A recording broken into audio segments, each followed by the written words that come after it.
स्वतःचं घर अतिक्रमण आहे म्हणून काढून टाकल्याच्या निषेधार्थ कालपासून गादेगाव तालुका पंढरपूर येथील अनिल कुचेकर हे आमरण उपोषणाला बसलेले आहेत. त्यांना बहुजन समता पार्टीनं पाठिंबा देऊन त्यांच्या या लढ्यात उडी घेतलेली आहे. या संदर्भात त्यांच्यावर हा अन्याय कसा झाला त्या संदर्भात आपण त्यांच्याकडून हे जाणून घेऊया. नमस्कार, मी अनिल चंद्रहार कुचेकर, राहणार गादेगाव तालुका पंढरपूर. मी राहत्या घरी 1976 पासून माझं वडील मी तिथं राहत आहे. पण ज्या वेळेला हे भुजबळ ग्रामसेवक भुजबळ आलं त्यावेळेला आम्हाला न काय सांगताच त्यांनी रवी पाटील, पद्माकर बागल यांच्याशी संबंधित करून आणि बाबासाहेबराव बाबर यांना हाताशी धरून त्यांनी माझं राहतं घर JCBच्या साह्यानं पाडलं. किती दिवस झालं पाडून आज 2 महिने झालं. न्यायासाठी मी तिकडं पळतोय पण मला न्याय मिळाला नाही. या अगोदर बी तुम्ही उपोषण धरलं होतं ना? या अगोदर आंदोलन केलं. काय ते आंदोलनात काय तुम्हाला आश्वासन वगैरे काय? आंदोलनात पंचायत समितीमध्ये आश्वासन केलं होतं, आम्ही देतो तुम्हाला, त्यांचं हे देतो, पण आम्हाला आज 2 महिने झाले त्यांनी कसलंही काही दिलेलं नाही. आता काय मागण्या शेवटी? आता शेवटची मागणी की JCB मालक, दुसरी गोष्ट ज्या परवानगीनं पाडलं त्यांनी ती परवानगीचा आदेश, मग तहसीलदारचा असो, प्रांताचा असू द्या, BDOचा असू द्या, ही आदेश आणि SP साहेबांचा आदेश, त्या आदेशाची आम्हाला प्रत मिळावी. तफावत आहे असं तुम्हाला वाटतंय त्यात? तफावत म्हणजे काय, त्यांच्या आदेशाने, ज्यांच्या आदेशाने घर पाडलं माझं, ते आदेश तर बघायला मिळू द्या ना मला.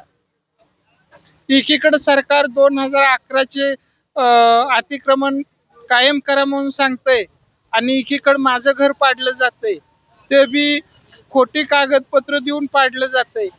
याचा अर्थ काय? हे जाणून बुजून घर पाडलेलं आहे माझं.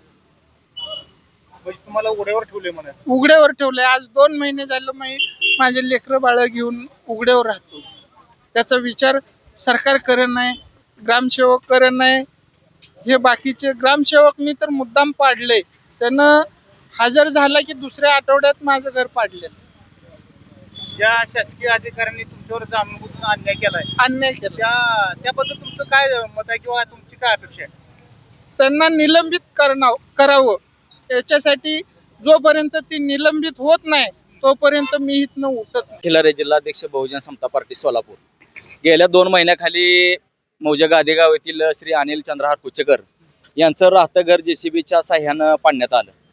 त्यानुसार ते माझ्याकडे आले असता मी माझ्या बहुजन समता पार्टीच्या वतीनं बेमुदत धरणे आंदोलन ह्या पंचायत समिती कार्यालयासमोर केलं होतं. परंतु हे आंदोलन करत असताना पंचायत समितीतले विस्तार अधिकारी ह्या ठिकाणी आले, BDOचं पत्र घेऊन आले आणि आम्हाला म्हणाले की आम्हाला एक 8 दिवसाची मुदत द्या. 8 दिवसाच्या मुदतीमध्ये आम्ही पंचायत समितीच्या स्तरावर आम्ही चौकशी करून दोषी माणसांवर कारवाई करतो असं आम्हाला त्यांनी लेखी पत्र दिलं. त्यानुसार आम्ही आंदोलन स्थगित केलं. पण हे आंदोलन स्थगित करून 8 दिवसात त्यांनी मुदत मागली होती. त्या ठिकाणी आज 2 महिने झालं त्यांनी कुठल्याही प्रकारचा आम्हाला अहवाल दिला नाही किंवा कारवाई केली नाही. म्हणून आम्हाला आज बहुजन समता पार्टीच्या वतीनं परत एकदा आम्हाला इथं उपोषण बसण्याची वेळ या विस्तार अधिकारी श्री रक्ते आणि ग्रामसेवक भुजबळ यांच्या मनमानी कारभारामुळे या ठिकाणी आम्हाला वेळ आलेली आहे. आम्ही आजच्यापासून बेमुदत आमरण उपोषण आम्ही बहुजन समता पार्टीच्या वतीने करत आहोत. एवढं या ठिकाणी सांगतो की BDO साहेबांना आम्हाला सांगावं, ग्रामसेवक BDOचं काम ऐकतोय का गावाच्या लोकांचं ऐकतोय?